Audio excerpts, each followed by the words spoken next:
स्वागत है आपका आज पुनः श्री इष्टोपदेश जी स्वाध्याय की इस कक्षा को निरंतर चलाने के लिए। तो आइए आज की इस कक्षा को पुनः प्रारंभ करते हैं एवं आज इस कक्षा में आगे बढ़ते हैं। सभी लोग सर्वप्रथम मंगलमय भावना हेतु भगवान को स्मरण करते हुए मंगलाचरण करेंगे। नमो अरिहंताणं नमो सिद्धाणं नमो ऐरियाणं नमो अज्ञायाणं नमो लोहे सौवसाहुरं यस्य स्वयं स्वभावाप्तिरभावे कृत्स्नकर्मणा तस्मै संज्ञानरूपाय नमोस्तु परमात्मने। बोली विश्ववंदनीय पंच परमेष्टि भगवान की जय। द्वादश संगमयी जन्माणी माता की जय। संत श्रोमणी आचार्य भगवान गुरुदेव विद्यासागर जी महाराज की जय। पूज्य गुरुवर मुनिपुंगव स्वास्थ्य सुधासागर जी महाराज की जय। जैसा कि हमने पूर्व कक्षाओं में इसके पहले 4 श्लोकों तक अध्ययन कर लिया है और हमने प्रत्येक श्लोकों में निरंतर एक एक विषय को पढ़ा। किस प्रकार से हम आचार्य पूज्यपाद स्वामी जी ने श्री सिद्ध भगवान को नमस्कार किया, योग्य उपादान निमित्त के बारे में बतलाया एवं व्रतों की सार्थकता के बारे में बतलाया। किस प्रकार से व्रतों का पालन करने से हम स्वर्ग के सुखों को प्राप्त कर सकते हैं। एवं उसके बाद कल हमने पढ़ा था कि जब तक हमारे लिए मोक्ष नहीं मिल रहा है, जब तक हमारे पास मोक्ष रूपी संपत्ति नहीं है, मोक्ष जाने हेतु संपत्ति नहीं है, तब तक के लिए हम क्या कर सकते हैं। तो कहा था कि तब तक के लिए हम कहाँ रहेंगे, हम स्वर्ग के सुखों का भोगेंगे।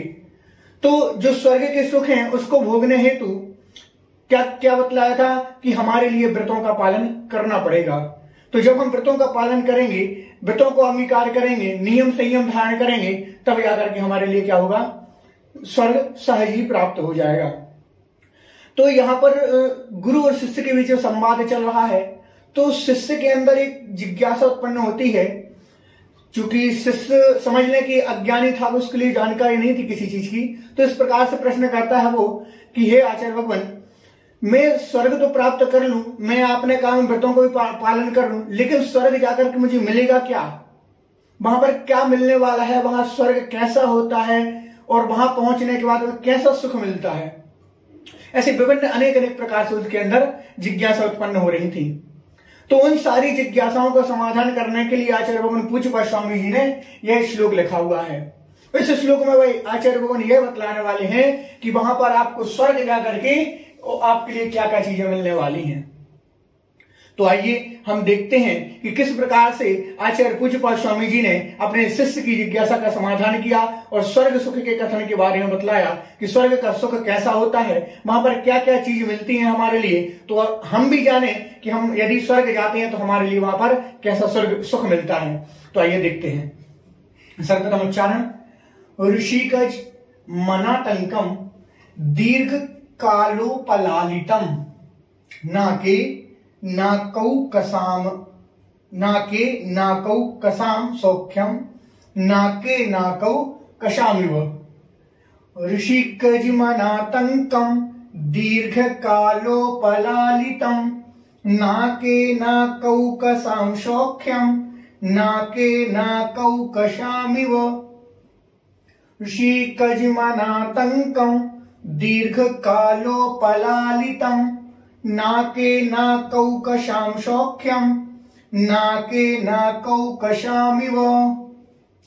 सभी लोग एक बार उच्चारण करके देख लेंगे। ऋषिकजमनातंकम दीर्घकालोपलालितम नाके नाकौ कशाम सौख्यम नाके नाकौ कशामिव। आप सभी लोग भी इसको उच्चारण सीखें, याद करें, साथ ही श्लोकों को भी याद करें, जिससे आपका याद करता हुआ प्रतिदिन आप एक एक श्लोक को पढ़ें, जिससे धीरे धीरे करके एक एक चीज आपको याद होती जाएगी। आइए अर्थ देखते हैं।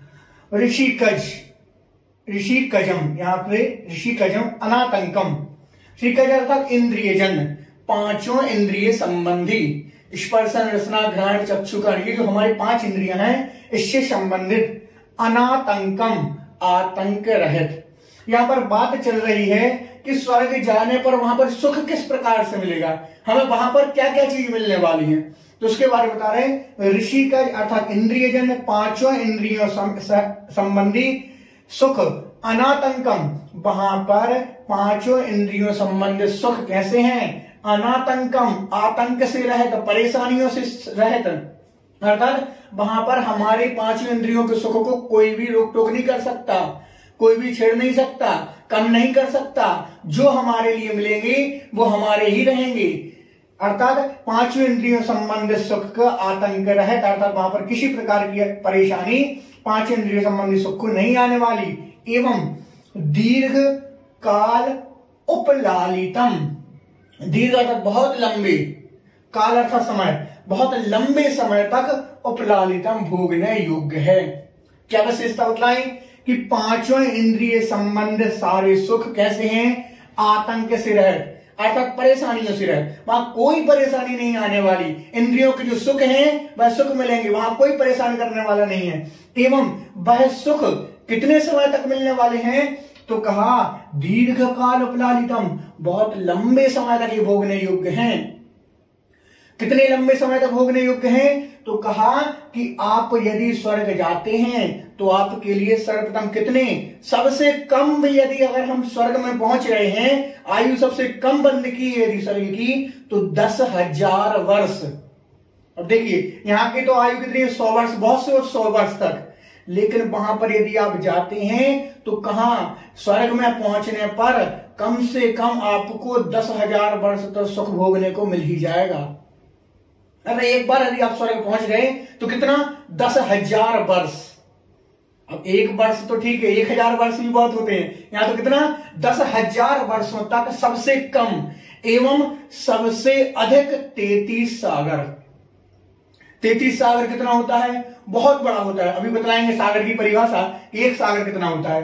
पुनः देखें एक बार, ऋषिकज अनातंकम, अर्थात ऋषिकज इंद्रिय जनित, पांचों इंद्रिय संबंधित, अनातंकम अर्थात आतंक से रहित, परेशानियों से रहित। आतंक अर्थात क्या होता है? आतंक जो फैलाने वाला, परेशान करने वाला। तो वहां कोई परेशान करने वाला नहीं है, आपको कोई कुछ बोलने वाला नहीं है। कहां पर? स्वर्ग में। और वहां का सुख कितने समय तक भोगोगे आप? दीर्घ काल उपलालितम, बहुत लंबे समय तक। सबसे कम कितना? 10,000 वर्ष एवं सबसे अधिक कितना? 33 सागर तक आप इस प्रकार से सुख को, वहां के देवों के सुख को भोग सकते हैं। तो फिर वहां पर क्या कहा है कि वहां के सुख किस प्रकार से कहा? नाके नाकौ कसाम, नाके नाकौ कसाम सौख्यम, वहां के सुख अर्थात वहां के सुख कैसे हैं? नाके स्वर्ग में, स्वर्ग में स्वर्ग के देवों का सुख स्वर्ग के देवों के समान ही है। स्वर्ग में स्वर्ग के देवों का सुख स्वर्ग के देवों के समान ही है। अर्थात जिस प्रकार से यहां पर ये कहना चाह रहे हैं कि वहां का सुख इस प्रकार से है कि स्वर्ग का सुख स्वर्ग के देवों के सुख के समान है। अर्थात वहां पर जाने के बाद ही पता चलेगा कि और कितना सुख है। ये तो उन्होंने दो चीजें बतला दी कि तो इतना इस प्रकार से सुख है आपके पास, लेकिन वहां पर पहुंचने के बाद जब आप देव बन जाओगे तो वह देव ही बतला सकते हैं कि वहां का सुख कैसा है, हम नहीं बता सकते वहां पर जाकर के। अर्थात वहां पर हम अपनी जिह्वाओं से, अर्थात हम अपने मुंह से नहीं कह सकते कि वहां पर कितना अनंत सुख है, कितना अधिक सुख है। तो वहां का सुख कौन बतलाएगा? स्वर्ग में स्वर्ग के देवों का सुख स्वर्ग में स्वर्ग के रहने वाले देवों को ही मालूम है, अर्थात स्वर्ग के देवों के समान ही है।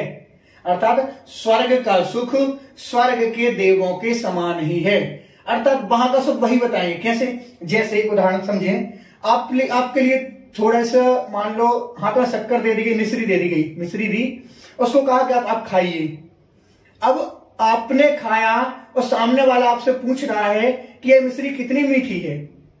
अब जितनी मीठी होती है उतनी तो मीठी है, आपने कहा बहुत मीठी है, लेकिन जब हम स्वयं खाएंगे तब हमें मालूम चलेगा कि हाँ इतनी मीठी है, किसी के कहने से हमें मालूम नहीं चल रहा है। तो उसी प्रकार हम जब स्वर्ग में पहुंचेंगे तो स्वर्ग की जब सुख भोगेंगे तब पता चलेगा कि स्वर्ग का सुख कितना अच्छा है और कितना अधिक है। तो क्या समझा यहां पर कि स्वर्ग का सुख कैसा है? आतंक से रहित, अर्थात इंद्रियों संबंधित आतंक से रहित है, दीर्घ काल तक भोगने योग्य है एवं स्वर्ग में स्वर्ग के देवों का सुख स्वर्ग के देवों के समान ही है। ठीक आया समझ में? इतना बहुत ही सरल अर्थ है, बहुत ही सामान्य सा अर्थ। इतना ही समझें कि इंद्रिय जनित सुख वहां पर अच्छे बहुत है, वहां पर कोई रोक टोक करने वाला नहीं है। हमारी जो 5 इंद्रिय संबंधित सुख है वहां पर भरपूर मिलने वाला है। यहाँ पर कितना सा सुख है। 5 इंद्रियों संबंधी हम अपने सुख के लिए क्या क्या करते हैं, यहाँ पर कैसे कैसे प्रयोग करते हैं, कहां जाकर के कैसे कि बस थोड़ा सा सुख मिल जाए। क्योंकि यहाँ पर सुख तो किंचित मात्र है, लेकिन उस थोड़े से सुख में भी हम अच्छे मग्न हो जाते हैं, खुश हो जाते हैं कि भाई इतना सुख मिल गया मुझे। अब जरा विचार करो कि वहां पर तो यहां तो परेशानियां लगी हुई हैं, कभी शरीर में रोग हो रहा है, कभी कुछ हो रहा है। वहां तो ना रोग होने वाला है, ना शरीर क्षीण होने वाला है, वहां पर यदि भूख भी लगती है तो अमृत की बूंद झड़ जाया करती है। जैसे ही आपको लगा कि भूख लग रही है, यहाँ पर अमृत की एक बूंद झड़ी और भूख शांत। यहाँ तो भाई पहले खाना बनाओ, फिर लाओ, परोसो, फिर हाथों से खाओ, तो कितना समय लग गया। तो उसके बाद यहाँ पर थोड़ा सा शरीर को सुख मिला, लेकिन वहां पर तो सुख ही सुख है। यहाँ पर 5 इंद्रिय संबंधित अनेक प्रकार से दुख मिलेंगे, लेकिन वहां पर सिर्फ सुख ही सुख है। यहाँ तो कोई रोकने वाला भी है, यहाँ पर किसी ने खाना बना के नहीं दिया तो भाई खाना ही नहीं मिला। वहां पर तो क्या सोचा, बस मन में आया और तुरंत भूख शांत। तो यहाँ के सुख और वहां के सुख में बहुत अंतर है। अर्थात इसलिए हमें क्या करना है, हमारे लिए वहां के सुखों को भोगना है। तो वहां के सुख भोगना है यदि, तो हमारे लिए क्या करना पड़ेगा, हमारे लिए स्वर्ग जाने हेतु उसके मार्ग पर चलना पड़ेगा, व्रत संयमों का पालन करना पड़ेगा, संयमी बनकर के जीवन यापन करना पड़ेगा, मन वचन काय को निर्मल करना पड़ेगा। यहां पर था कि दीर्घ कालोपलालितम, दीर्घ काल बहुत लंबे समय तक। मैंने क्या कहा कि 10,000 वर्ष न्यून एवं अधिक 33 सागर तक। तो एक सागर की परिभाषा जहां पर कहते हैं तो कहा कि एक सागर कितना होता है, कहा कि 1 योजन गहरा, चौड़ा और लंबा। 1 योजन 12 किलोमीटर लगभग गड्ढा, 12 किलोमीटर का एक गड्ढा, 12 किलोमीटर गहरा, उतना ही लंबा उतना ही चौड़ा।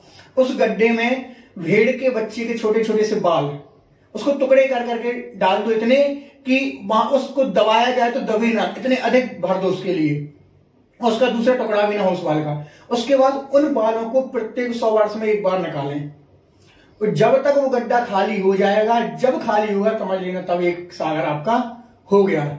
इस प्रकार से हम खुद अनुमान लगा सकते हैं कि यदि हमें स्वर्ग की एक सागर की भी यदि आयु मिल जाती है तो समझ लो हमने कितने सुखों को वहां पर जाकर के भोग लिया। अच्छा है कि हम स्वर्ग में जाकर के इतने अधिक लंबे समय तक सुख को भोगें, ना कि उतने समय तक नरक, त्रयंच, मनुष्य आदि के दुखों को सहन करें। तो कोई नहीं चाहेगा, आप भी नहीं चाहेंगे कि वहां पर हमारे लिए क्या नरक के और त्रियंचों के और मनुष्य गति के दुखों को भोगना पड़े, हम नहीं चाहेंगे। इसलिए जो नहीं चाहता है कि हमें दुखों को भोगना पड़े तो वो आज से ही क्या करेगा, स्वर्ग जाने का प्रयत्न करेगा और अपने मन अंदर से छल, कपट, राग, द्वेष इत्यादि सारी चीजें निकाल दो। किसी से कोई बैर नहीं, किसी से कोई छल कपट नहीं, मन को बिल्कुल निर्मल रखो, तब जाकर के हम कहां स्वर्ग में पहुंच पाएंगे। तो आज आया आप लोगों के लिए समझ में किस प्रकार से यहाँ पर बतलाया गया है कि वहां का सुख किस प्रकार से है। यहाँ पर तो यदि सोच लें, या वहां के देवों की यदि तुलना आप सोचिए चक्रवर्ती का सुख, तो चक्रवर्ती का भी सुख कैसा है, आतंक से शायद है, कोई ना कोई आतंक आ ही जाता है उसके लिए। किसी ने स्वाधीनता स्वीकार नहीं की तो किसी प्रकार का उनके लिए थोड़ा सा किंचित आ ही जाता है दुख। भोग भूमियों का निश्चित समय के लिए, कुछ अल्प समय के लिए है, लेकिन यहाँ का सुख तो कैसा है, बहुत अधिक है। उसके इस प्रकार से इस श्लोक का अर्थ हुआ। आज तक श्लोक क्रमांक 5 तक अध्ययन पूर्ण कर लिया है। आप सभी से मैं पुनः कहूंगा कि आप इसका अध्ययन निरंतर रखें, बार बार स्मरण करें, एक जिनवाणी रखें, साथ में आप स्टोपदेश जी एक साथ में एक कॉपी रखें, छोटी सी डायरी रखें। जो भी चीज आपको नई मिलती है, आपके लिए ज्ञान में बढ़ती है, उसको आप नोट कर लें, जिससे आपका स्वाध्याय बना रहेगा। और जब भी आप उस कॉपी को, डायरी को खोलेंगे, इससे आपका क्या स्वाध्याय जो आपने पढ़ा हुआ है वो बार बार याद आ जाएगा। इसलिए इन सारी चीजों को आपने जो पढ़ा है इनको पुनः एक बार रिवीजन कर लें। पुनः रिवीजन करने के बाद फिर आगे बढ़ते हैं। तो चलिए आज के लिए इतना ही, और आज सभी के लिए जय जिनेंद्र।